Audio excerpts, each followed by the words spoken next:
cycle is organized by Atlas of the Future with the support from the Generalitat de Catalunya, the Catalan government. Atlas of the Future is an online resource dedicated to profiling people and projects from all over the world working for a better future. Last week, we listened to young conservationists who are changing the relationship of society to nature and creating the first natural reserves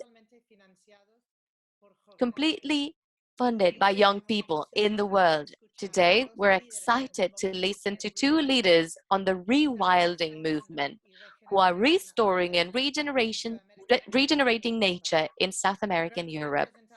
Before I introduce today's host, some practical aspects.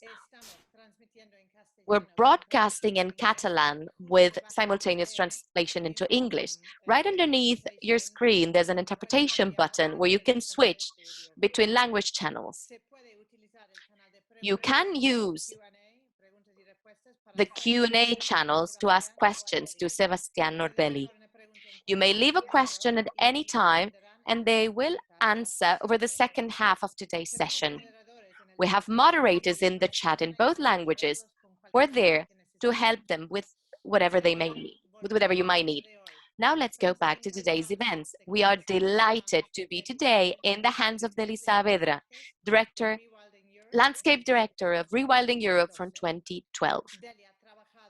Deli has been working as a conservation consultant for the past 25 years, coordinating the reintroduction of threatened species such as the black vulture and otters, as well as the planning and handling of protected areas. Beyond his work with Catalan foundations and the Catalan government, he has collaborated on planning in protected areas in Costa Rica, Hungary, Australia, Poland, Morocco, and Ethiopia. He's written 2 books and is the president of Sol Solidari, a foundation for environmental cooperation in Africa. As you can just heard, he's the perfect person to guide us today. So I'm going to give the floor to Deli to begin our session. Thank you, Deli. I have to turn on my mic, if not, it doesn't work. Thank you, Keith. Good afternoon, everybody. Okay, I'm going to talk to you from Bucharest, the capital city of Romania. But we are connecting with Argentina. Today we'll talk about a theme that's fascinating, rewilding. In Spanish, they call it rewilding. But in general, we all call it rewilding. And it is a subject matter that has been worked out for a long time. I believe that rewilding has been in the world's limelight for the past few months, for the past few years. Jokingly, I always say that when we created Rewilding Europe 10 years ago exactly, we were conservation freaks because we had funny ideas. But when now everybody says that we need to rewild the world, well-known characters like Greta Thunberg or Leonardo DiCaprio, when they promote rewilding, I believe that those of us working in this field, we feel pushed towards the very core of conservation. Rewilding is one of the most powerful nature-based solutions in the world, and it's one of the most efficient tools to fight against the double emergency we're facing, the climate emergency and the loss of biodiversity emergency. And rewilding has a wonderful thing about it. It's a positive narrative about conservation. It is a hopeful message. You can heal and get ecosystems back to health, even if they are degraded or incomplete. And of course, without forgetting the importance of conserving everything we have left, clearly. But it is a positive approach that we need urgently in our current society. I believe that we will look specially within rewilding in the recovery of wildlife within rewilding, and we can see how rewilding can promote a new nature-based economy in which nature is one of the economic powerhouses for the development of local communities. And in order to do all of this, as Kathy has told us, we can talk about all of this with one of the champions of rewilding. He's one of the members of one of the most important organizations, rewilding organizations in the world. And this is Sebastián Martino. He works at the Rewilding Argentina Foundation. He's a biologist. He got his biology degree in the National University of La Plata in Argentina and a master's degree in protected natural species in the Autonomous University of Madrid in Spain. Sebastián has verified what I have verified, the revolution that rewilding is causing in the world of conservation, and he's fully convinced that this strategy must be widely used in Argentina. Ever since he was 13 years old, he participates in conservation activities in environmental and protection organizations. For many, many years, he has been working in the management of protected natural areas in the Neuquén province in Argentina. And since 2015, he is the conservation director of Rewilding Argentina. Therefore, he's responsible for the species restoring projects and for the restoring of species in this organization. His presentation will be entitled to heal and restore ecosystems and communities in Argentina through rewilding. So the only thing I'd left to do, without any further ado, is to give you the floor, Sebastián. Fine. Thank you so much. I'm so happy to be with you. I thank you so much for having invited us, for having invited me to talk to you.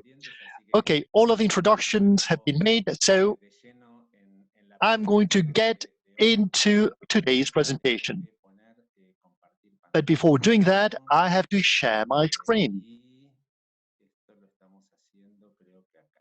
Okay, I'm going to do it here. You can see it, right? Yes, as I was saying, as Deli has said, I work in a foundation called Rewilding Argentina that works in our country.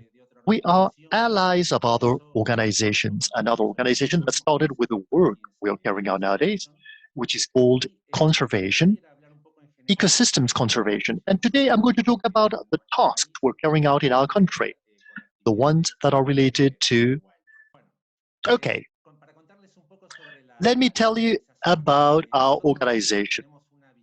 We have a vision, a long-term vision that's related to the very serious environmental crisis that Delhi mentioned, the loss of biodiversity, the extinction of endangered species. We are contributing to stopping and trying to revert the loss of biodiversity and the extinction of these endangered species. And this is what my presentation will be all about. We can talk about other things specifically if you want, but we try to develop prosperous local economies, what we call restoration or restorative local economies that are integrated in natural systems that are complete and functional. And that's when the term rewilding comes into the state. To us, rewilding implies regenerating fully fledged ecosystems that have all of the characteristic species. They should all be present, and they're functional because these species must be numerous enough in order to fulfill its ecological role. This is basically what we understand by rewilding. Of course, sometimes it is difficult to concentrate on trying to recover all species, and you need to focus your work. And from that point of view, we focus very much on what we call keystone species in ecosystems, species that play a key role that define the natural ecosystems. And when they are not in these ecosystems, oftentimes the ecosystems become degraded or they may end up being collapsed. Of course, rewilding tends, as Ellie said, it tends to avoid these loss of species, but it's also related to the other main environmental crises, the one mentioned by Ellie, climate change. The global climate change is closely related to rewilding. And the other one that we have discovered recently is the appearance of pandemics. Rewilding is a strategy, is an efficient strategy when it comes to actually avoiding the appearance of future pandemics. Okay, let me tell you where we are working in Argentina. Because our foundation basically works in 3 axes, which is what I'm going to share with you now. The first one is related to the creation of national parks. The foundation looks for money looks for funding, looks for donors, and it purchases private properties which, after a process which is normally quite long, it ends up donating it to the state to create a natural park, a national park. So we have helped to create or expand through these donations 6 national parks, 6 land, more than 400,000 hectares have been donated. But we have also helped to actually help protect other public lands that are next to it. All in all, 1 million hectares. And we have also helped in the creation of the first marine national parks in Argentina. One of the things we do is that in these lands we try to restore the ecosystems through rewilding, and I'm going to talk about this, I'm going to dwell in this a bit longer. Right now we have 4 active projects in Argentina, which are the ones you see in yellow, and we will highlight Libera, which is the first program, the one that's most mature and that's used as a model. One of the things that's crucial to us in these places, in these parks that are being created, is to actually create a nature-bound tourist destination. We look for a beautiful and attractive name. For example, Ibera, Impenetrable, Patagonia, Patagonia's Azul in the coast of Patagonia, and we open up these spaces to the public. Lands that used to be private, from the moment they are in the hands of the foundation until they are donated, they have public access, and we build up public use infrastructure to ease access to these parks. And then we start working on what I call frequently the second leg. Well, that's a second leg I take care of, which is to restore species, focusing, as I've said, on keystone species for the ecosystem. Sometimes my job is to increase the population of species that are already present. So from that point of view, the ecosystem is complete, but it's not functional. There should be larger numbers of these species. And thus, we try to increase the figures, as is the case of this picture in which we're working with a guanaco in Patagonia. Oftentimes, to increase the numbers of these species is related to suppressing threats. Sometimes it is more complex, other times it's simpler, but sometimes you just suppress threats. Sometimes exotic species like wild boars or this sort of paradise bird are present in some of these ecosystems. Other times, in the case of guanaco, for example, is to take out barbed wire fences or to design corridors for the wildlife or the cattle. And oftentimes these species, once the threats are suppressed, they recover by themselves. Other times you need to carry out an intense job. We're doing this especially in Patagonia with species that are in conflict with human activities. That's the case of the guanaco I showed you beforehand in the picture. It is a competitor and it actually conveys illnesses to the cattle. We do it with the puma, which is present. We want it to be more present, and this is in conflict with cattle raising activities. So here we need to bring forth a lot of science and a lot of rational management, in addition to reducing the threats, so that these species can actually play their ecological role. And other times, what we do is to reintroduce species that are totally absent and that cannot go back on the road. These keystone species sometimes are missing. Now, the ecosystem is not only not functional, but it's not complete. It's incomplete. And we make a big effort to try to bring them back. And this is what it defines us, not as an organization, to reintroduce extinct species. Maybe the best known of our projects, which was established more than 10 years ago, this year we freed the first individuals, the jaguars or jaguarete as we call them in Argentina. And here we see the first individuals, 6 of them already living in the wild, and their liberation continues. But this is a very good example of what we call rewilding craft is a keystone species that on the top of the food chain, and to regulate their role in the ecosystem through their role as predators. These are parts of the facilities. This is just a snapshot to show you how complex these projects are. This is the first project of reproduction of the jaguar in a place where it was extinct. It was extinguished, and it implies raising these animals in captivity to create, well, animals that can be freed afterwards, and that's quite complex. Another of these top predators is the giant otter, the largest species of otter in the world, which was extinguished in Argentina quite a few decades ago. Then it is coming back to Iberra. And as is the case of the jaguar, we do not have a large population. We're working with a proactive management approach. We're making headway. Here we have some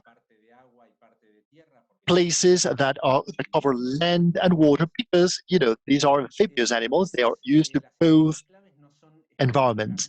Keystone species are not necessarily carnivorous species, like this red and green knuckle, which you can see.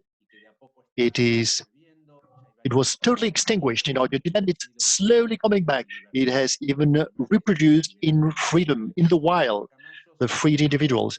In the case of the red and green knuckle, they consume fruit and they disseminate the seeds, large fruit that other bird species do not use, do not consume. And this is related to the regeneration of our woodland. In this case, these are birds that come from captivity oftentimes, and we need to teach them everything from how to get the food, how to feed themselves, and how to avoid predators. Even sometimes we need to tabulate them, and we do this. We need to teach them, in big areas that are large and complex. There are other species we have been working with for a long time, like this giant anteater, or other also biscacha. I mean, they have large population in Iberra. They come from the northeast of Argentina. It's already successful projects, and we are not freeing individuals. Now, there are different generations that already live in the wild.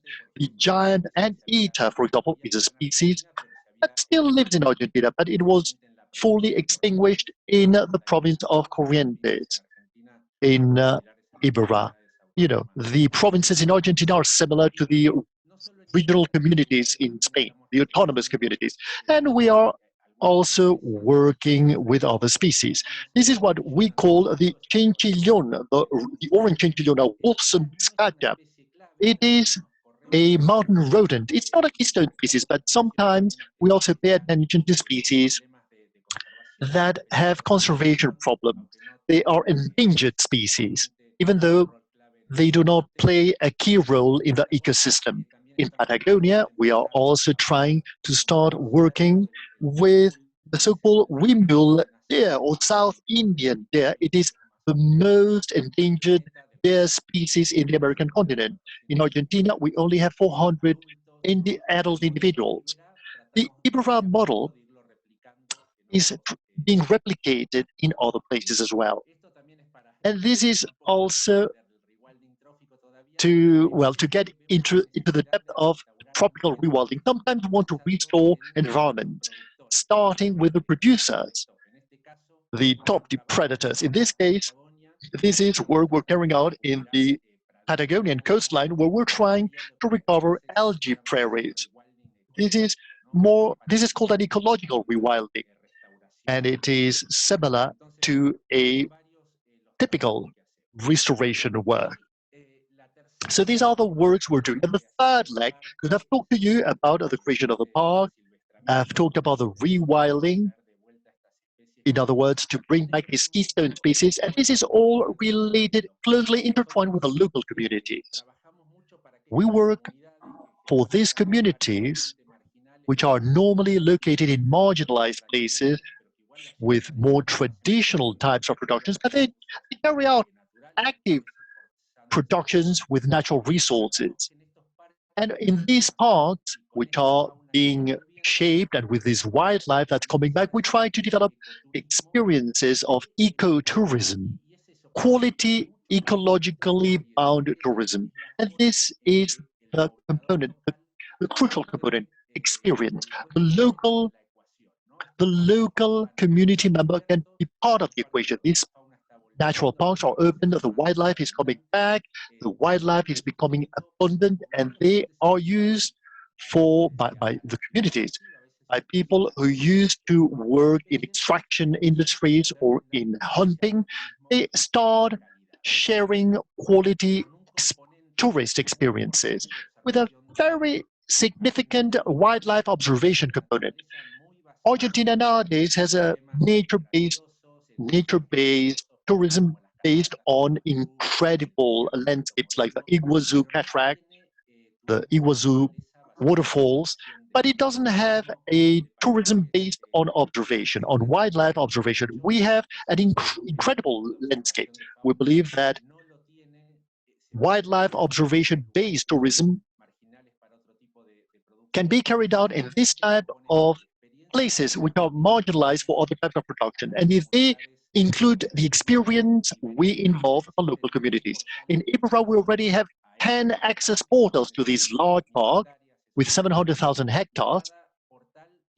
And each portal has a related community. Those that started early, a town called Colonia Pellegrini, there 80% of the town's economy is based on wildlife observation-based tourism. And this is, here we have what I told you during the first slide, a restoring or refurbishing type of economy. The better the natural environment does, the better the economy does. And the better the economy does, the better the natural environment will go. And for that, we need social support for the creation of natural parks and for the projects to reintroduce wildlife species, which sounds very nice. It sounds like a nice fairy tale, but these are highly complex processes, which at the beginning may actually reject some, but they may generate rejection. And in spite of the fact that we work in the field of education and in other ways of getting the community closer, we believe that the fact that these parks and the wildlife are drivers for development and for job generation is crucial. This is what we have learned recently, and with the pandemic, the ecotourism industry was very much affected. And this process that I've just told you about, too. So we readapted. We started working on giving support to the communities rather than with tourism activities like horse riding or kayak or canoe rides. We started promoting the local craftsmanship, this traditional knowledge, and this can be sold at a distance, remotely, always related to trying to overcome the crisis created by the pandemic. And this is something that is also very important in rewilding projects. The recovery of the local identity and the feeling of pride for your own culture. This is crucial. Together with the recovery of nature, we also recover a highly eroded culture. And when we created this identity and this sense of pride, this is as important as the new economy to generate support for the project.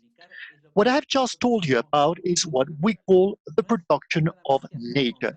And it is only about conservation, but conservation is a term that oftentimes is not like in certain production fields or political fronts, and even amongst the common people. So what we say is that we place a territory, a natural park, to produce. And instead of producing cattle, cows, or pine trees, or wheat, we will produce wildlife. Wildlife, a wildlife that's going to be abundant, it's going to be, and that production is going to be used through ecotourism activities. And these can be related to lumber production or other types of production. It is easy to understand by society and by politicians who, at the end of the day, are the ones who give support to these type of projects. A civil servant who is at a high level or somebody in an NGO, you can talk to them in terms of conservation. But we believe that to many people, it is easier to reach them if you talk about nature production. And indeed, to end, this is a map of the province of Corrientes, where Ibarra National Park is. This green stain in the middle is Ibarra, the largest park in the province. It is a park plus a reservation, 1,300,000 hectares. And here we have different icons used by the government, because this is a map produced by the provincial government to talk about the different types of production. And if you look, there's an icon that shows the head of a jaguar. That implies nature production to diversify the economy in a place. And this, we have noticed that politicians feel much more comfortable. They accept much better the term wildlife production or nature production. They like it to be in the territory, and that is opposed to the static conservation approach, i.e. not to touch and to protect. And we have to keep on doing this in some places, but this is what rewilding complements and also challenges. Fine. So that's all I wanted to share with you. Thank you very much indeed for your attention. And now I have to stop sharing my screen, right? Thank you so much, Sebastian. Thank you. Fantastic. Brilliant. And thank you for sharing with us these wonderful photographs. Pictures always help a lot.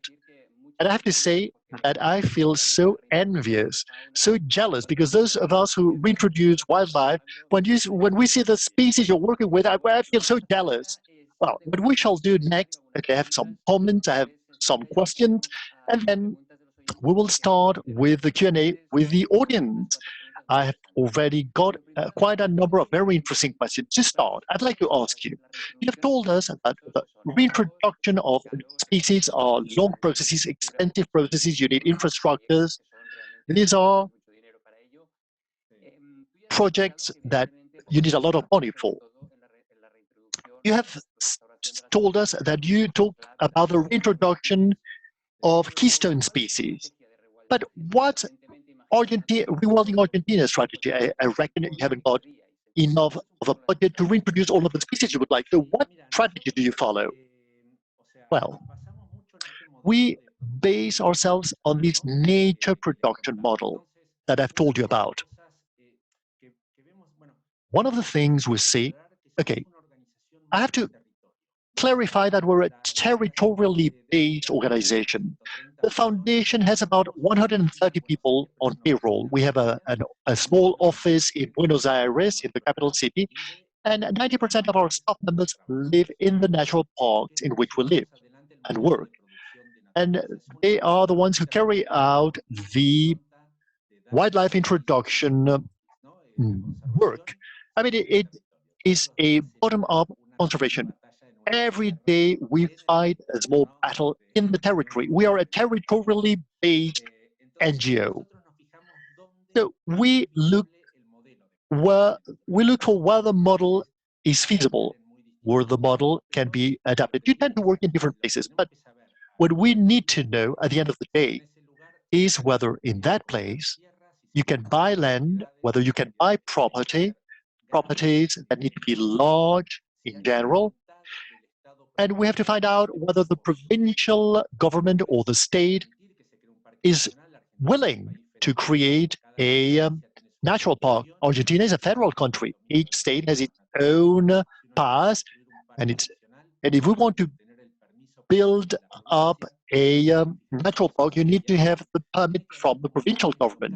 There must be local communities close to it, in which you have the possibility to change the economy, as you have said, towards more restoration, refurbishment economies, refurbishing economies. I mean, these are the necessary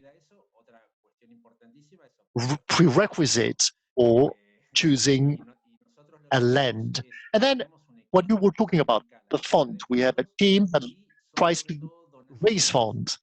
The funds are based on donations from foundations or from people. These are philanthropic organizations from philanthropists with whom we share values. I haven't talked about this, but the foundation defends certain values that are very close to our hearts. This is a legacy of the Tompkins, and we need to share these values.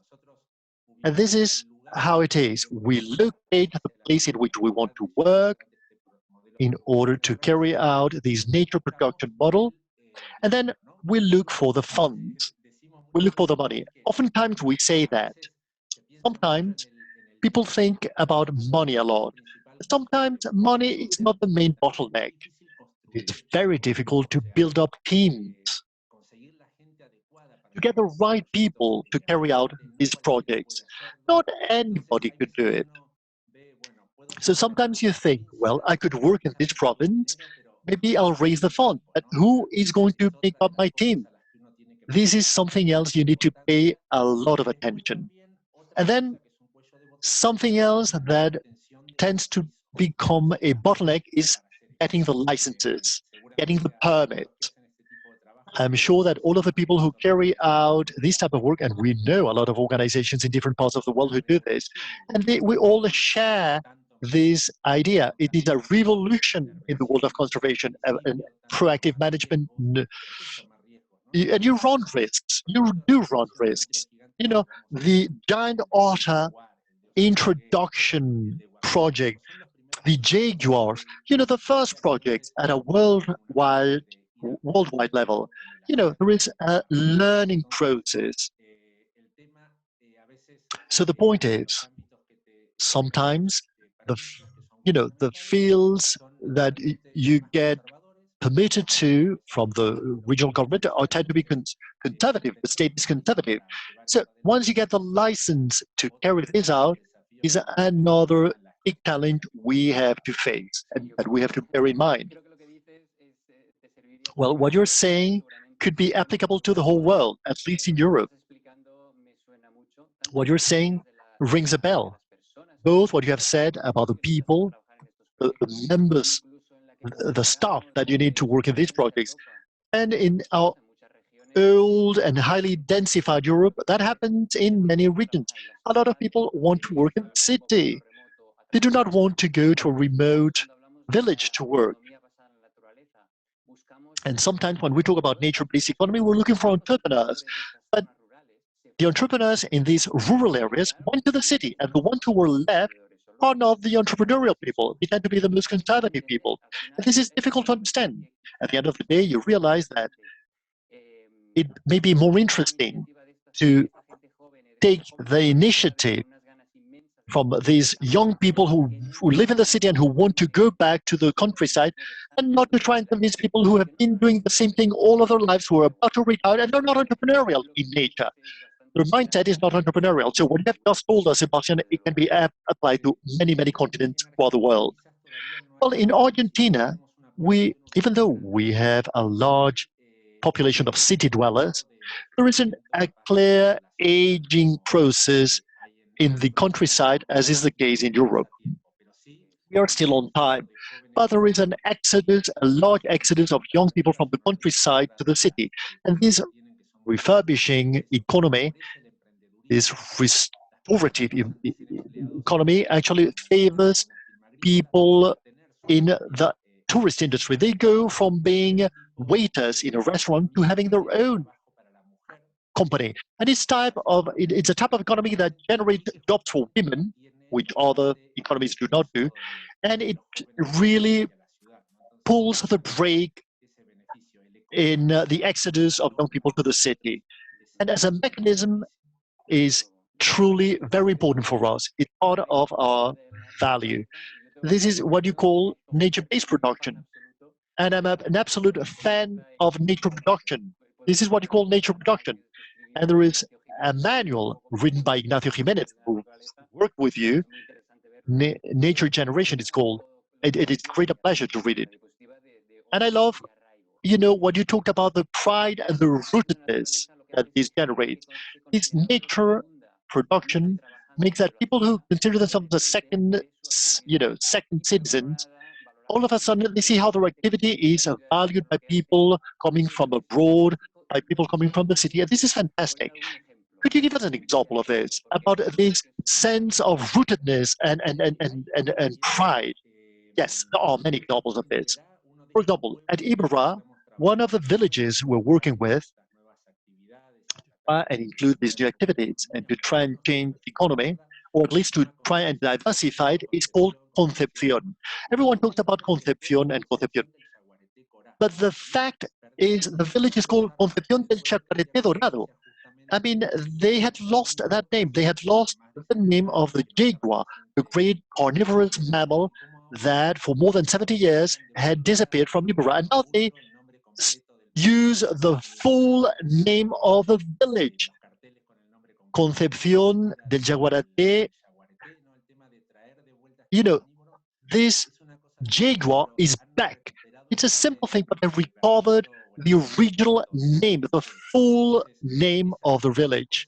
So these type of things, I mean, one of the things, another example in which we are working, we try to organize a group called Ibarra Cooks. These are people, many women, some men as well, who have started recovering typical meals to offer these visitors who are coming to visit. And that also generates a lot of pride, a lot of rootedness, and a lot of identity. Typical dishes that are offered to tourists. And this implies a process of cultural recovery. At Ibarra, people speak Guarani, an indigenous and native language. And this is also part of their pride. When you go on a journey or you do an excursion, they give long sentences in Guarani. People love listening to it. In Argentina, there is a horrible expression called Guarango, which means to be somebody who is vulgar. And it comes from a Guarani-speaking person. And nowadays, it's beautiful hearing somebody speaking Guarani. And it's part of our national pride. And Guarango is not used anymore as a disparaging term. So this is the effort we make to recover the culture, because the culture was badly affected by the collapse of the natural environment. We have so many questions, so I'm going to go straight to reading out the questions asked through the chat box by the attendants. One of the questions you have explained, you have shared with us, the job creation through tourism. What other types of activities do you carry out at Rewilding Argentina to contribute to the fact that local communities have a prosperous economy? Well, one of the things we're doing, and that I've shared with you through my slides, is to recover craftsmanship techniques. So crafts and arts. We're doing this in Impenetrable, the project we started with when the pandemic came.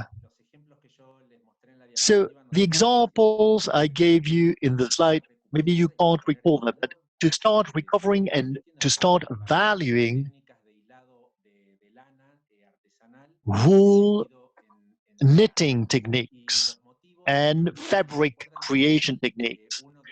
And we have one of these tapestries with some jaguar stains, and the other ones imitate the strips of the anteater. So we have a project called Entrepreneurs by Nature, who are people who are part of a group in which we start rescuing and recovering ceramics techniques, wool knitting techniques with natural dyes, and also working with wood, working with leather. And it is always related to trying and compensate for the species extinction crisis. We want to recover these local crafts, not because of the craft in itself, but because it contributes to reducing the loss of biodiversity. For example, at Impenetrable, we work with the local communities who live next to the natural park. And those who are part of this program, those who adhere to this program, they do not give permits to lumber companies to cut trees in their land. It's another way of involving them from an economic point of view, but also to protect the natural environment. And thus, you devote funds to the training of these local communities. Yes, of course, at the beginning you need to devote budget items to everything. One of the main challenges is that all of this should be sustainable. We say that our success will be the day in which we can leave the territory, we can leave the land, and it will keep on working. We do not need to stay there forever, because if that were the case, it would be a failure. So the idea is to donate the land to the public administration of natural parks. This guarantees the presence of this protected land long term. Other types of legislation do not guarantee that. And also local communities. I've said that we have, for example, anteaters and mule deer or southern Andean deer. These are species that we already have in. The case of red and green knuckles or jaguars are still being slowly reintroduced.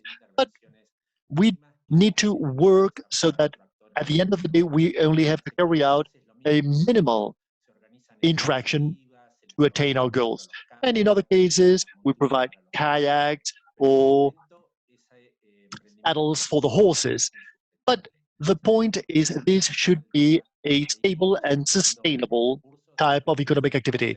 If we have to be there constantly to make it sustainable, it doesn't work. So the three legs of nature production have to reach sustainability, and that's our main guideline. Do you believe that the public administrations, both on the side of services and on the ecosystem services and on the financial side, do you think that the public administrations recognize that these pilot projects are working, or do you feel that sometimes there is a certain rejection against it, or a certain lack of trust? They say, well, this is just a pilot project, this is here, but in the rest of the territory, this will not work. What do you think? No. At the beginning, it may be so. At the beginning, there is a lot of lack of trust. There is a lot of mistrust for different reasons. First, because we were born out of an American couple. And, you know, people, they interpret this as imperialism. And, you know, Argentina is a very complex society. If someone does something good, they always believe there is something bad behind it. And Argentina is a society in which there is no culture of philanthropy. And there is very little done in the sense of the wildlife. Nobody believed that a successful textile businessman leaves everything and buys land to reintroduce endangered species and then give it back to the state. That's not understood, and that's not believed. So any other type of explanation could have been believed easier than this. So we say, well, we should question these things. We have to keep on working. And Ibarra nowadays is a nature production model. We work very well with the provincial government and with the national government as well. In fact, the map I showed you at the end of my presentation is the closure of the story. The state appropriates the nature production model, which is what needs to happen for it to be a sustainable type of production on the territory. And this is what we're doing with different degrees of progress in other regions of Argentina that I showed you on the map. Do you believe that this system, or do you believe that this method could also work out in regions that are more highly populated? For example, Ibarra, there are quite a low population density. Not a whole lot of people live in Ibarra. Do you believe that there are other regions in Argentina that are more densely populated in which this model could also work out? Well, it depends. It's more difficult. Because if you want to do this, the idea is sustainability at the end of the day. Nature production should be able to compete with other types of production. These lands that are highlighted for this reason are marginalized for other types of productions. Obviously, they can do so. It will depend on how strong nature production is. We always say that the best place to learn about this is Africa, because Africans, in a silent way, without even calling it rewilding, they've been doing this for the past 60 years. And in South Africa, 25% of the country is devoted to nature production in private properties, either through ecotourism, sometimes for meat production as well, and sometimes through sports hunting land as well. But in that country, in South Africa, 25% of the country's territory is devoted to nature production, which is not a minor thing. They have a strong competitive capacity compared to other productions. Here in Argentina, we're just starting. Definitely, yes.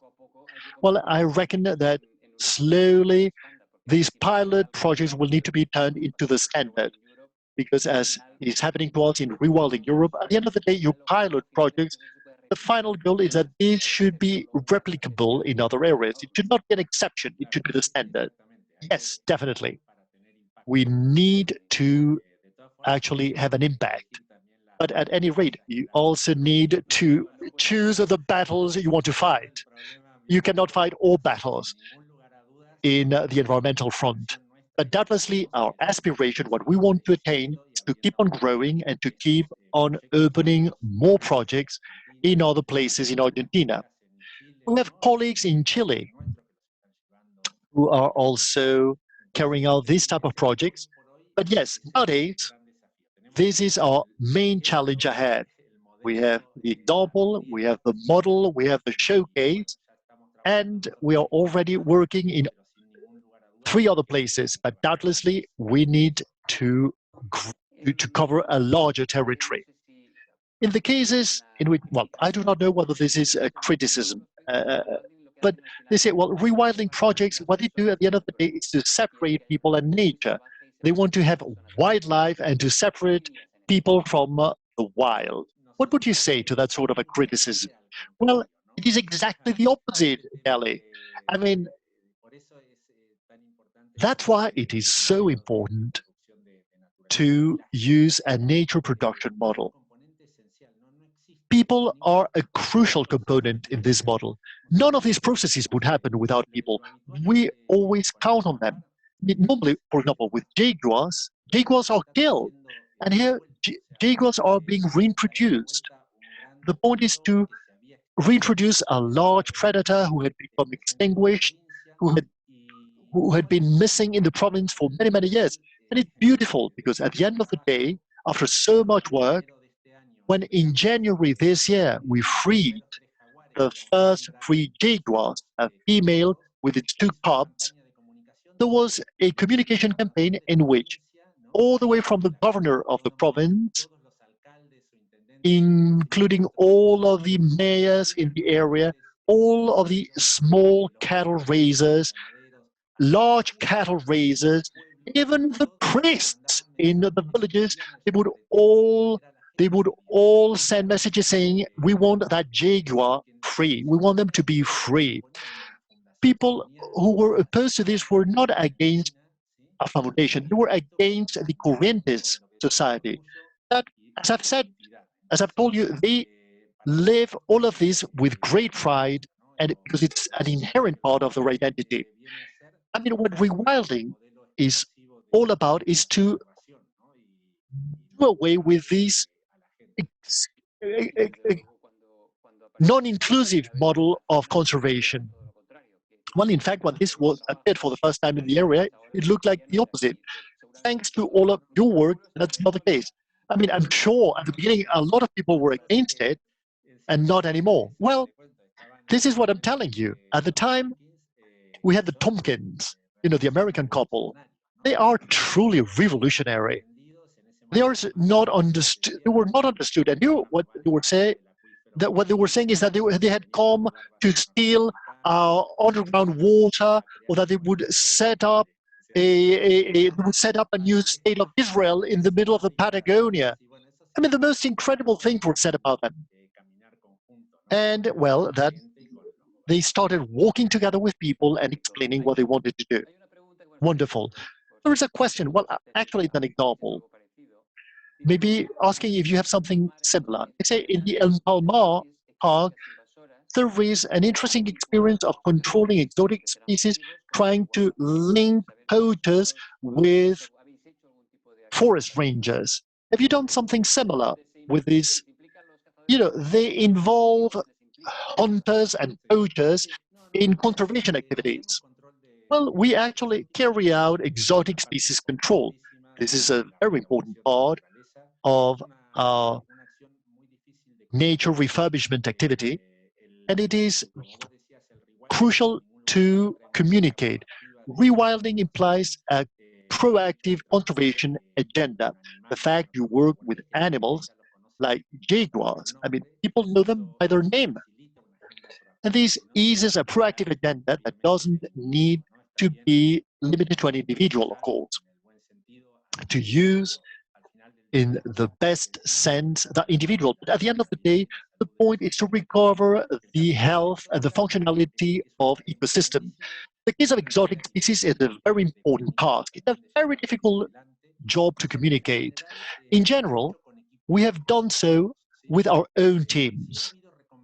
There have been certain reconversions. Some poachers have been reconverted into nature guides. We haven't done it with the exotic species, basically because we thought it was more interesting to link them to a pro-positive story rather than to this other activity that's harder to communicate. And also because of a strategic vision, we thought it would be more efficient to do it with our own teams.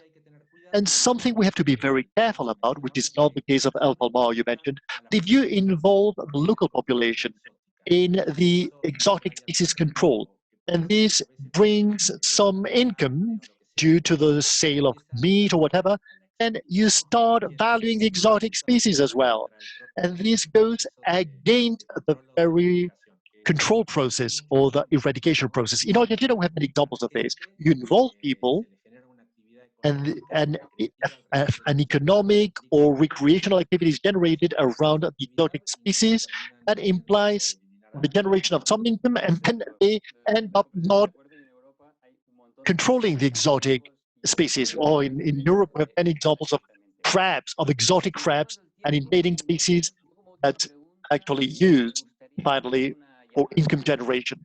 Finally, one last question, a call for action.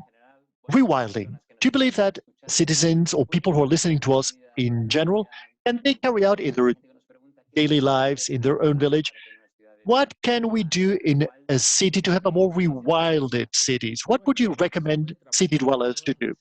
I believe that we can work at all scales. There are different things that can be done.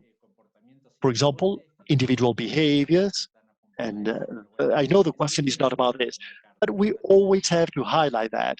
We have to try and be less consumerist, to try and use less fossil fuels, to practice activism. Sometimes the best solution to some problems is activism, to change something quickly. But then, regardless of the size or of the species with whom you work, you can do rewilding even in your own backyard, in your own home garden. And ecological rewilding, in reintroducing native species, and that favors to have, even insects or small vertebrates that are associated to them, or examples of a trophic cascade. The best examples were not carried out with these large predators like jaguars, but with small spider species in home gardens and backyards. So to bring back the predators, we do not talk about this a lot, but that involves full ecosystems with predators who play their own roles, and they make an ecosystem that's more diverse, and they are better with regards to carbon, and that implies a healthier ecosystem. Having this small ecosystem with arthropods, with spiders, hunting little flies, is a better way to have a rewilded garden. And it would be our small contribution to reducing the carbon footprint. So rewilding can be carried out in an infinite number of scales. Well, we talk about rewilding scales. You are carrying out rewilding scales at 7, 8, or 9, but you can do it from 1 to 3, with insect in your own garden. So I think this is so interesting. So time is up. Thank you ever so much, Sebastian. Thank you for a fascinating presentation, and we thank you for your explanation. And now I'd like to give back the floor to Kathy. Thank you all for your attention. Thank you. Thank you. It has been such a pleasure to share this afternoon with you. And I will be delighted to answer any questions you may have in the future. Thank you. I just wanted to ask our enormous thanks and acknowledgement of Sebastián and Deli for sharing their knowledge, their enthusiasm and experience with us, and to all of you for your curiosity and questions. It was very, very inspiring. I'm so happy that you ended on the way in which we all can become involved in this revolution, the rewilding revolution that you're spearheading. Thank you, Sebastián. Thank you, Deli. Next Tuesday, we're embarking on a new adventure with a daring conservationist, biologist, and adventurous Sasha Dench, also known as the human swan, who is saving migrating species in an amazing expedition. We'll see you then next Tuesday and see you at Fixing the Future in December. Thank you to all of you again, and goodbye.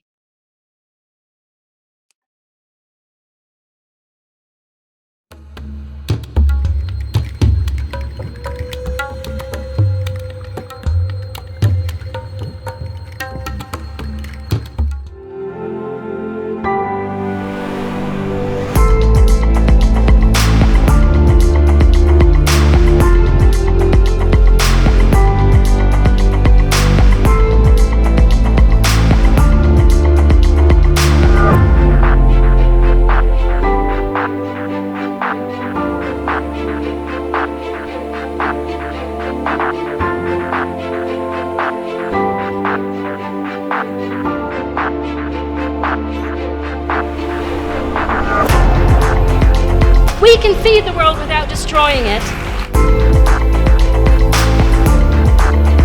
S'ha fet més evident que mai que estem en situació d'emergència.